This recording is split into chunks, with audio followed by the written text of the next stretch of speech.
black hole sun, won't you come?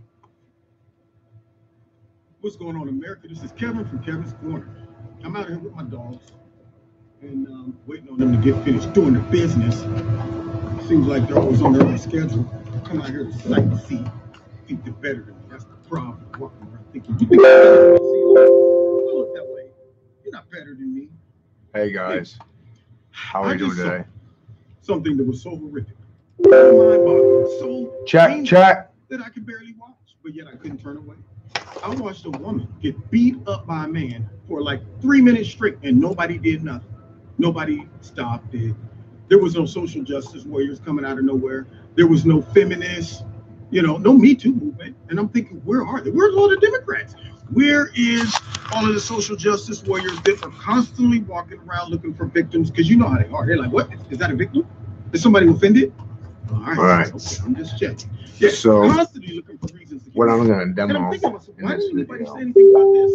Why I have to have somebody is some send me basics a in part of it dimensional geometry allowed me to pull based up the on video to watch 12 this woman positions. get beat to the point where he cracked her skull. And we're listening to right now a guy I stumbled into a couple of days ago. Nobody talked. His name because see, Kevin. His own YouTube channel, into the category Kevin's Corner. All of their I like how he presents information. So anybody that talks in the right manner. Divided the camp. Now what am I talking about? This MMA fighter, all right, who looked like a man because she is a man, gets in the ring with this woman and beats her up and cracks her skull. Now I'm watching this. This dude got a full mount on top of this girl. Looks like he outweighs her by about 15 pounds. He's ripped up, muscles everywhere. She's in a fetal position and he's just pounding on top of her head and her head's bleeding and he ends up cracking her skull. Okay. And nobody said anything. Okay. Now, of course, me watching this, I cannot suspend my knowledge. I cannot suspend my logic, my reasoning. When I look at this, so we're going to do some different aspects. Man with long hair and muscles beating up a woman. I wanted to jump in the ring and beat this dude up. How you going to get in the ring and beat up a woman and feel good about that? I just don't understand that. And I'm thinking to myself, this is where identity politics goes too far. This is when social justice goes too far and it becomes counterproductive. It starts vetting all of these different little groups against each other. Around the middle. Now, what am I talking about? You got one group of people out there that's saying everybody is allowed to pick their own gender neutrality. And if you're against this, then you're some type of xenophobe or whatever they call us. But then you got another group that are feminists that's out there saying toxic masculinity and men should respect women and all of this stuff, and men should never put their hands on women and all that, which is cool. Men shouldn't put their hands on women because they're men. Usually men are stronger than women. Usually because of our testosterone, it allows us to be a little more physical. But yet, for some reason, we're supposed to suspend all of that biology, all of that science, to think that just because this man. So we're going to do some different aspects of the same thing. He jumps in the ring because he can't get in there with the boys and fight. So he gets in the ring and beats up a woman. It's no different than all of these boys that are thinking they're women out there running track. It's not fair to the women. The last track meet, it was first and second, which was two men that think they're women. Beat these girls. Different patterns based on 12 points. The whole time they're like, man, this is some bull crap, but I can't say nothing about it because they'll attack me, And then come to find out, and this is where it goes too far, y'all. Just found out that there is a transgender man who's in a female prison facility because he was arrested for child, I think, molestation. And yet he said, I'm a female. So they transferred him to a female prison facility. And then he ends up sexually abusing some women in there. Did something to him. And I'm thinking, see, that's what you get. That's what you get, social justice warriors. When you start saying, let's make an excuse for everything. Let's just go ahead and let anything go. Long as somebody can conjure it up in their imagination, let's not challenge it. Let's not even let logic, science, or anything rebut it. Let's just say you don't have the right to tell people who you can't just, move them out of existence. See, that's what they say. When so this would be considered a masculine form. And then they say, well, no, I'm neither. So you're trying to erase me from existence? Nobody's trying to erase you from existence. What we're trying to do is make you operate within reality. Right. So this is a squaring. I am either a man or a woman. I might be a woman who wants to dress and act like a man, but I'm still a woman. Or I might be a man who wants to dress and act like a woman, but I'm still a man. You're not the arch lines. Just own that. Just say, you know what? I realize what I am, but I'm choosing to live as something the arch lines. Versus this is what I am, and I'm forced to live as this. See, identity politics. So now you send this man to a female prison, and he's in there attacking or abusing female inmates. And when does it stop? That's my question. So now, if I was legislation, if I was, I would say, you know what? How about this? How about the feminists and all of the people who support gender neutrality? Why don't y'all get together and fight it out? Because on one end, you got a group that's saying you should be able to pick whatever gender you are. Then you got another group that's saying we should fight for women's rights, which you should. And part of that would be saying, hey, dude, you can't get in the ring and beat up a girl like that. I mean, why don't we just take away male and female sports altogether and see how far females will advance in athletics when they have to compete against men? This is where we're at, people. This is what Caesar. Do you understand what's going on in society? The white dog of privilege. See, Caesar ain't out here talking about some. You got bass in your voice. Caesar knows he's a male dog.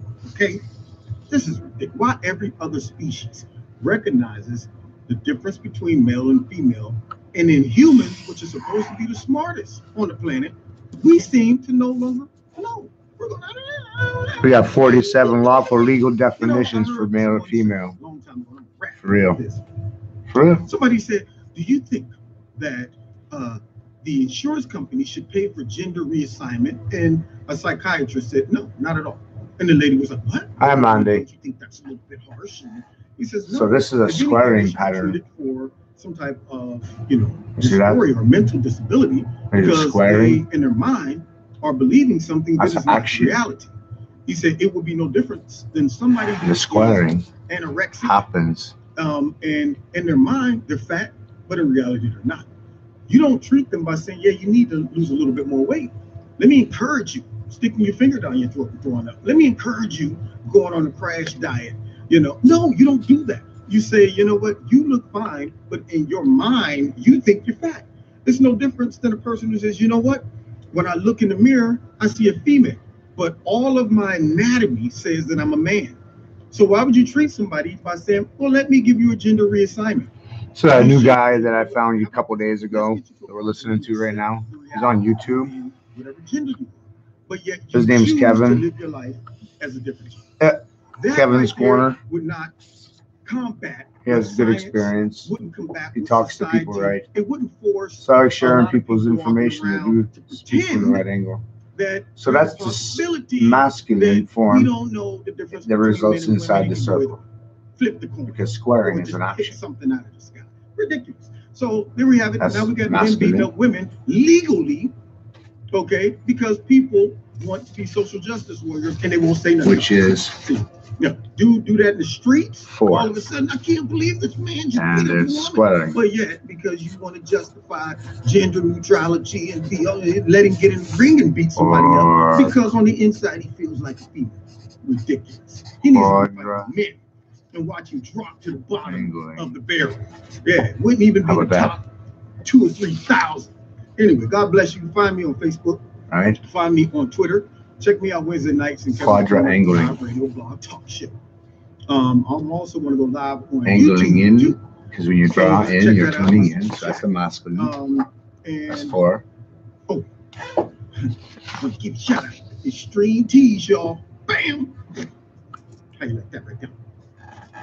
Extreme Tees. Now we're going to do the feminine. All types of paraphernalia. Links in the bottom. Which is triangulating. Go to their website and look at their triangles. Their categories. Triangles around the point. And if you want to donate to Kevin's Corner, you can do that. There's links in the bottom. 30, 60, God bless you. 90, See you next 120. time, Kevin's Corner.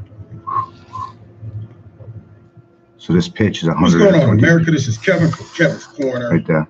Out doing some deliveries today, and just stopped. And I said to myself, let's do a video about all of this political rhetoric that's going on. That for some reason, the left, the liberal media, and the Democrats have acquired amnesia. They don't understand how all of the things that they've been saying leading up to these recent events have contributed to certain behaviors in our society. According to them, it is all Donald Trump. The gentleman that decided to, I guess, send, bombs off to different political figures, that was all motivated by President Trump. And I guess the guy in Pittsburgh who decided to go in and shoot up a lot of people within a synagogue, maybe that's because of his rhetoric and all of the solutions that the president has suggested, and his response to all of this isn't enough. It's not enough. They're thinking that maybe when President Trump addressed the guys who sent all the packages out, this is triangles. Maybe he should have fell on his knees and begged Hillary and Barack and I guess Robert De Niro, Mad Max. Maybe he should have begged them all for forgiveness, even though Mad Max gets on TV and she calls him everything under the sun. Even though Robert De Niro talks about how he'd like to beat the president up. Joe Biden talked about how he'd like to take him in the back and go to war with him. Even though they throw out some of the most heinous accusations, CNN, I mean, they run a marathon all day. They might as well have Jerry Lewis out there just running a marathon about Trump negative rhetoric. It's just constant. Trump this, Trump that. He just, this once again shows that this man, and so on and so forth. But none of them can understand how that contributes. And I want to try to help them out just a little bit. Because, see, first things first, there's a difference between one individual who makes a choice to do something stupid, like, for example, send fake bombs to all of these different politicians, or someone evil enough to go into a Jewish synagogue and shoot up some people.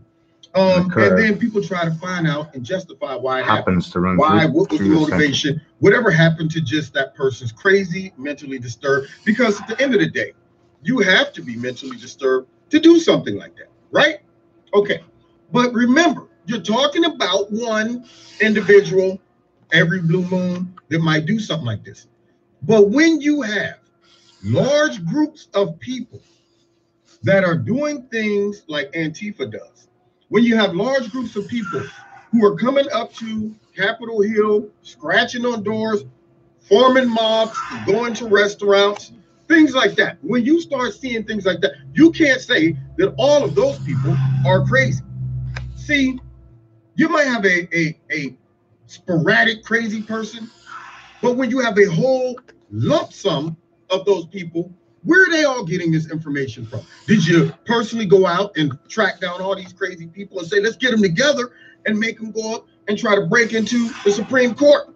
Or let's get them together, let's find all these crazy people, let's get them together and let's have them, tear property, flip cars. We're only going to find the crazy people to do this. See, the left can't make an excuse for crazy because it's large groups of people. Groupthink. What that means is that all of the constant negative rhetoric coming from the left is influencing not just a couple crazy people.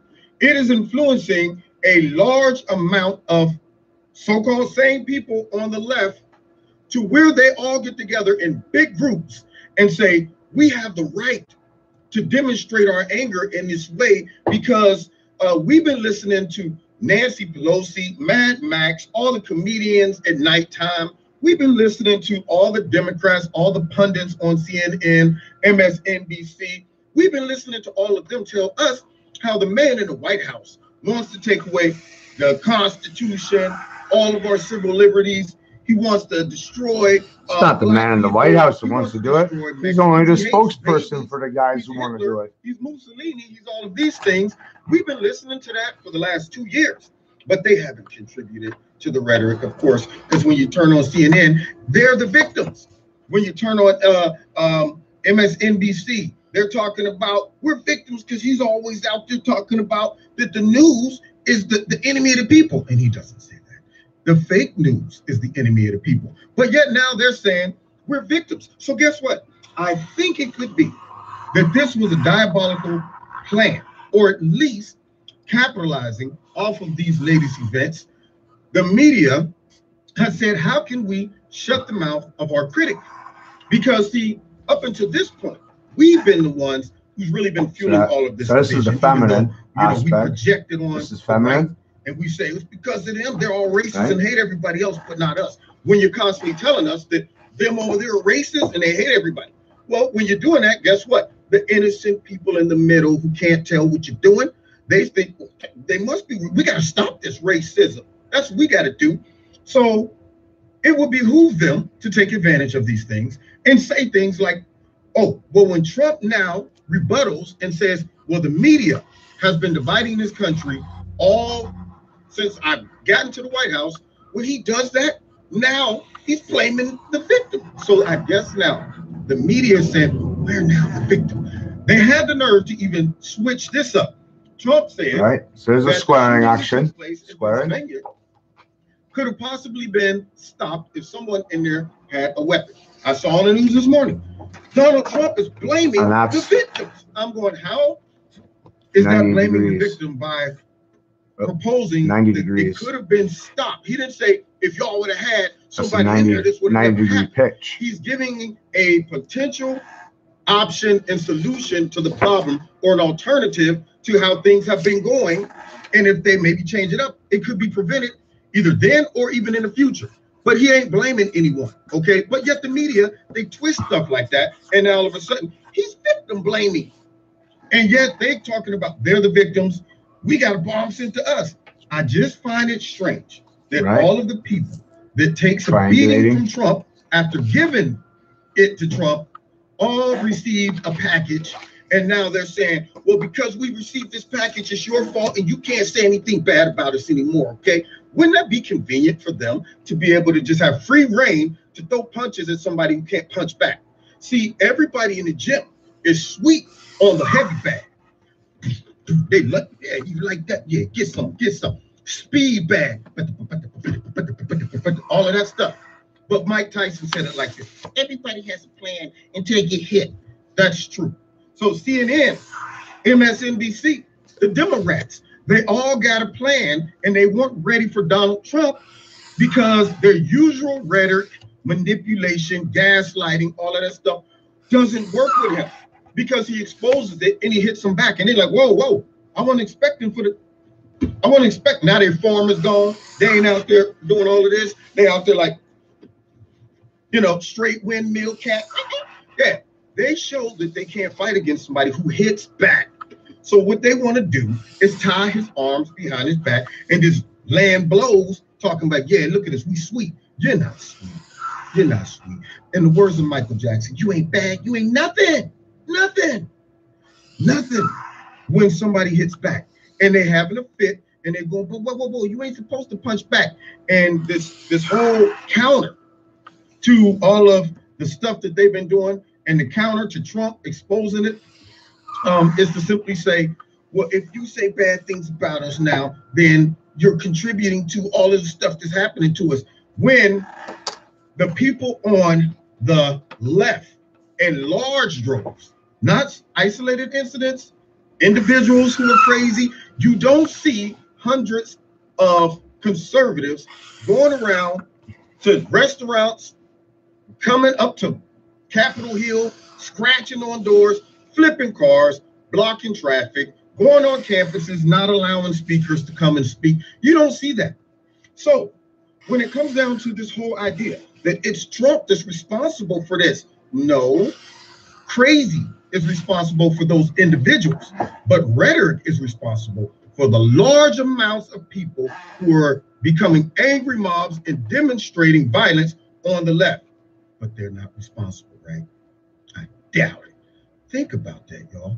Don't be swayed by the manipulation and the reverse tactic of the funky, crooked, nasty, dirty media. And of course, we know the demo rats, demon rats, double Ds, whatever you want to call them. They're horrible, garbage, nasty, polluted, infested party. That's what they are.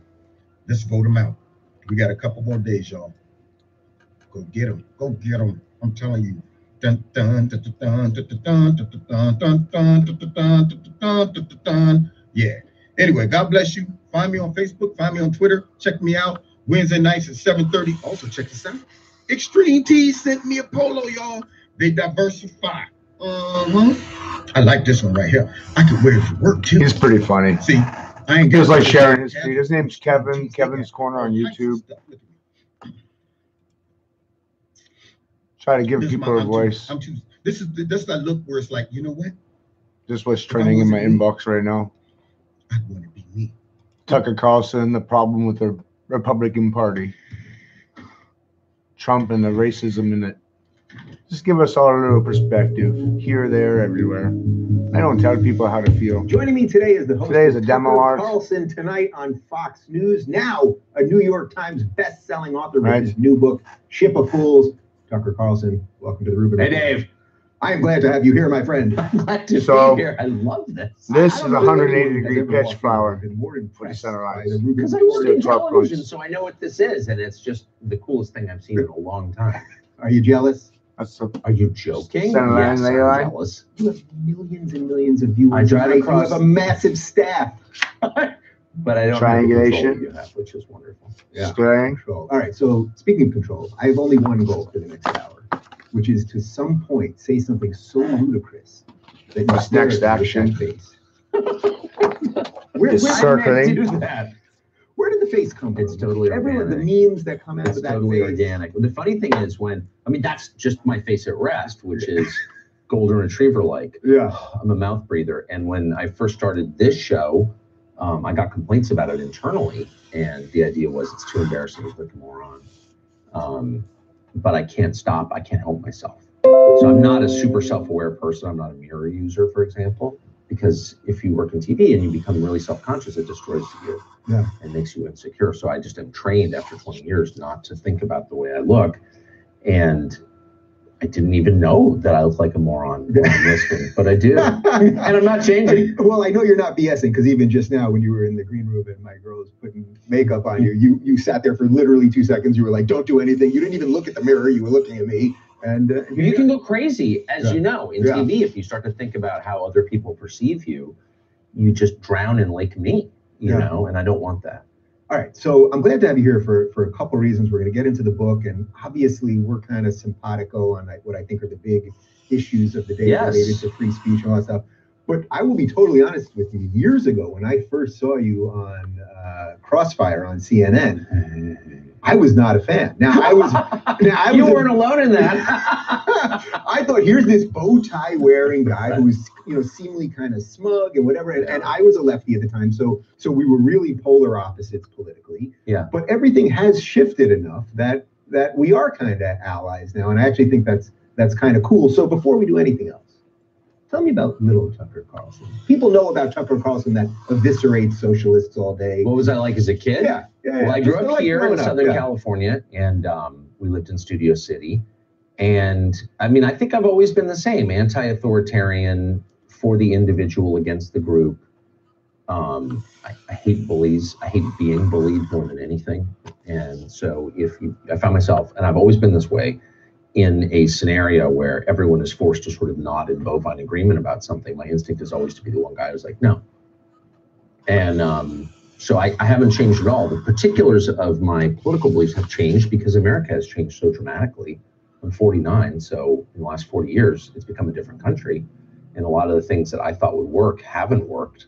A lot of the things I thought were not threatening turned out to be threatening. So, my views have changed, but my instincts have remained, I think, consistent over time. Yeah. Were you always political, or were your parents I was always political. Yeah. Well, I was always interested in history.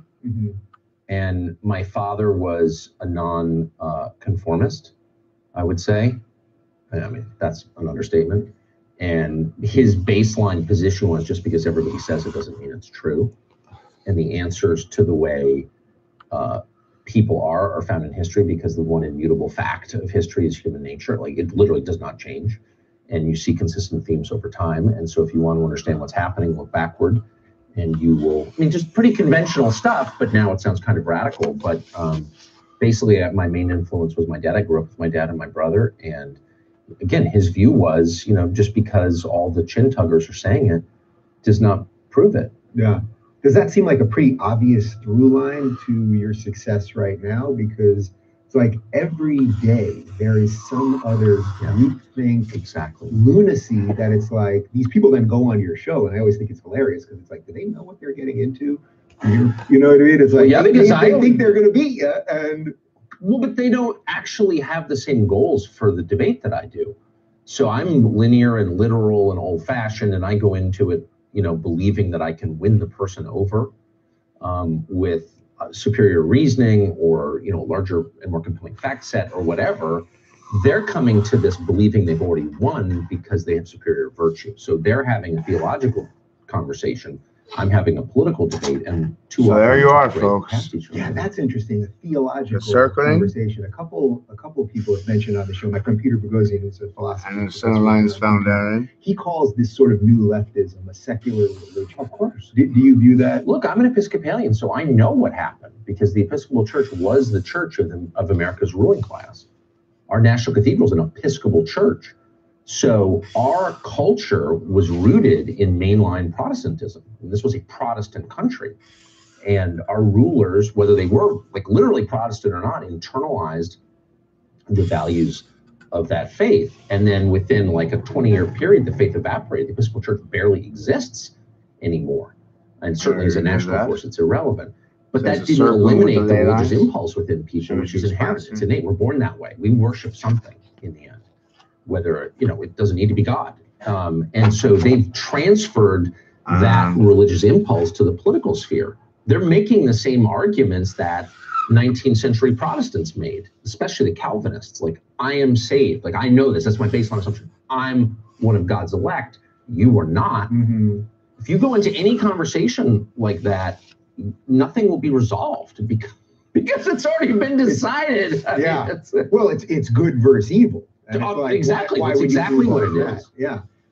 Was it always like this, though? No, it wasn't like. Well, so what? Give me some markers of when you saw things kind of start to change. I mean, I'm kind of, you know, I'm not an intellectual. I'm a talk show host, so I'm a little. Well, now we have our promo clip. Well, it's true. I mean, that's what I do. So it took me a while to see the outline. I mean, this all comes kind of slowly to me because I'm caught in an earlier time just by virtue of my age, and so I would have these conversations that were confusing to me, where you would be debating a so-called liberal, and I would find myself taking the liberal side, like in favor of free speech, or my default suspicion of corporate power or concentrations of power anywhere, because it's a threat to the individual, or in favor of due process, or, you know, I would take a position that I heard liberals of my childhood take, and the liberal I'm debating would be like, nope, you know, if Google says it, it's true. Or, you know, if you're accused, prove yourself innocent. Or if what you say is offensive, you don't have a right to say it. Wait a second. This is a mirror image of what I grew up with. So actually, to answer your question as honestly as I can, I don't know if they ever really meant what they said. I really don't. It's possible that the pursuit of power and the empowerment of the Democratic Party was always the goal, and that was just the disguise they used in order to achieve it in 1979. I don't know the answer. Yeah. Do you think we'd be in a healthier situation if there was a sane Democratic Party, even if all the policies were against everything that Tucker Carlson believes? Yeah. That's the point of my book. The feng shui is off. So for like 100 years, you had one party, which was the corporate party, the Republican Party, the country club party, the party of the ruling class. And the other party existed in effect to keep it in check. And to say, wait a second, you know, you're getting rich because all these people are working really hard. So you need to think about their interests. And a bunch of different things happened. The value of labor dropped because of technology, to the point where it's not even worth representing the working class because they're not worth anything, actually. This was the calculation of the Democratic Party. And so basically what you have is this weird alignment where the leadership of the Republican Party represents corporate interests, and the leadership of the Democratic Party represents corporate interests. And there's no one to represent the middle class. And that, again, the balance is off. You need a vigorous party standing up and saying, well, wait a second, you need balance. Always you need balance. Yeah. So is that the part of this that's sort of scary for our future? And that's kind of what you're going for in the book, is that if one side completely implodes, which the actions more likely result in the potential potentiality going to absolutely implode, that it's not as if all the conservative policies that you might like would suddenly take root. It's that we would actually tilt in some really bizarre. Exactly. That's exactly right. I mean, this is why marriage as an institution works, because there's like another person pushing back against your bad instincts or balancing you out, you know? And what's true at home is probably true on a national scale, on a political scale. And yes, you absolutely need a vigorous and principled opposition party always, or else you've got then you've got the monoparty, 12 which is and kind of 1. what we have. Yeah, 12 points around the out. One of the lines when he's talking about politics, it's interesting. 12 plus 1. He'll always say, you know, it's like a fight with your spouse. Have a good one, guys. You don't want to beat them because then you're married to a loser.